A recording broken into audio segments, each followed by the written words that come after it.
আসসালামু আলাইকুম বন্ধুরা, কেমন আছেন সবাই? আশা করি ভালো আছেন। আল্লাহর রহমতে আলহামদুলিল্লাহ আমি অনেক ভালো আছি। আজকে রেসিপিতে থাকছে একদম মুখে লেগে থাকার মতো পটল আর টমেটো দিয়ে দুর্দান্ত এক রেসিপি। আশা করি রেসিপিটা আজকে আপনাদের সবার কাছে পছন্দ হবে। রেসিপিটা বানানোর জন্য আমি এখানে নিয়েছি 6টি পটল আর 2টো টমেটো। পটলের আমি খোসাটা খুব ভালোভাবে ছাড়িয়ে নিয়ে একটু রেখে আমি পটলের খোসাটা ছাড়িয়ে নিয়েছি। এবার চুলায় একটি আমি কড়াই বসিয়ে দিয়েছি, তাতে দিয়েছি জল। এবার আমি দিয়ে দিলাম পটল আর টমেটোগুলো আমি দিয়ে দিলাম। দিয়ে গ্যাসের ফ্লেমটা হাই রেখে আমি 10 মিনিট সেদ্ধ করে নেব।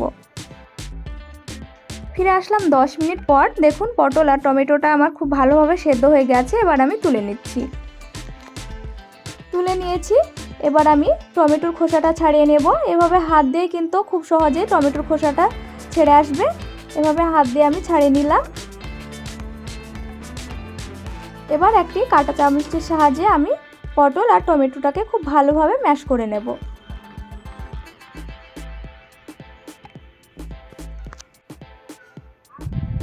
খুব ভালো করে পটল আর টমেটোটাকে আমি ম্যাশ করে নিলাম। এবার চুলায় একটি আমি ফ্রাই প্যান বসিয়ে দিলাম। এতে দিয়ে দিচ্ছি 3 টেবিল চামচের মতো সরিষার তেল। এবার তেলটা খুব ভালোভাবে গরম হয়ে আসলে এবার আমি এতে দিয়ে দিলাম একটি মিডিয়াম সাইজের পেঁয়াজ কুচি। এবার পেঁয়াজটাকে আমি কয়েক সেকেন্ড একটু ভেজে নেব। এ পর্যায়ে আমি অ্যাড করছি 3টে কাঁচা লঙ্কা চিরা। কাঁচা লঙ্কার পরিমাণটা আপনারা আপনাদের স্বাদ অনুযায়ী বাড়িয়ে বা কমিয়ে নিতে পারেন। এখানে আমি 3টে কাঁচা লঙ্কা দিয়েছি।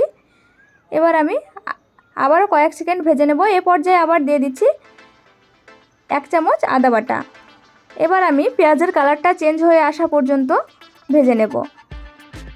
পেঁয়াজের কালারটা খুব ভালোভাবে চেঞ্জ হয়ে গেছে। এবার আমি গুঁড়ো মশলার মধ্যে অ্যাড করছি 1/2 চামচ হলুদ, 1/2 চামচ লাল লঙ্কা গুঁড়ো, 1/2 চামচ ধনিয়া গুঁড়ো, 1/2 চামচ জিরে গুঁড়ো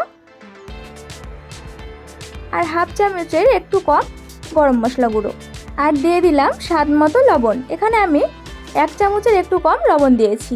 এবার সবগুলো মশলাকে আমি একটু ভেজে নেব।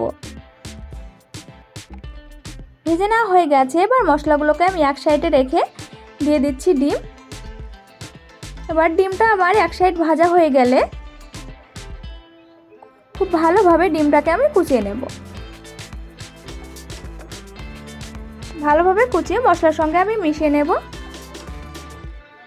মেশানো হয়ে গেছে।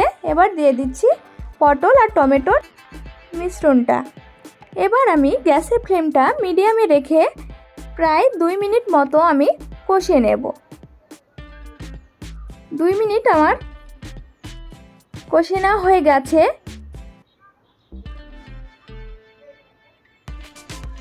এবার আমি এতে অ্যাড করছি 1/2 কাপ জল। এখানে আমি চা কাপের 1/2 কাপ আমি জল দিয়েছি। এবার একটু ভালোভাবে জলটাকে মিশিয়ে নিয়ে ঢাকনা দিয়ে ঢেকে দেব মিডিয়াম ফ্লেমে 3 মিনিটের জন্য।